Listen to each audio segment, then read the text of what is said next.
பதில் என்னிடம் தான் உள்ளது. துரை அவர்களிடம் ஒரு சிறு பொய் ஒன்று உரைத்தேன். அமைச்சருடன் ஆலயம் சென்றிருந்த தங்களது தவப்புதல்வியை நாங்கள் சிறைபிடித்து விட்டோம். இப்பொழுது அவர்கள் எங்கள் துறையிடம் பத்திரமாக சித்திரமாக இருக்கிறார்கள் என்றோம். அந்த சித்திரை பாவை சிதைந்து போகாமல் உயிரோடு வேண்டும் என்றால் நீங்கள் மூவரும் என்னோடு வர வேண்டும் என்றோம். வந்து விட்டார்கள். பிள்ளை பாசம் மனதை கொள்ள விலங்கு கூட்டாமலே வந்து விட்டார்கள். அவசரப்பட்டு விட்டார்கள். அவசரப்பட்டு கொஞ்சம் பொறுத்திருந்து அவர்களையும் சேர்த்தே சிறைப்படுத்திருக்கலாம். ஒவ்வொருவரையும் தனித்தனியே கொள்வது அதனால் என்ன வருகிறே, அந்த செல்ல மகளையும் அமைச்சரையும் நாளையே சிறைபிடித்து வருகிறேன். உனக்கான பரிசு கொள்ளை காத்திருக்கிறது. மிக்க நன்றி துறையவர்களே.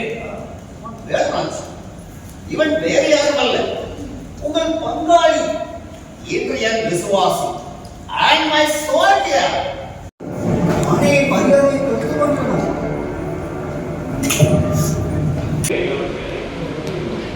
யார் இவர்?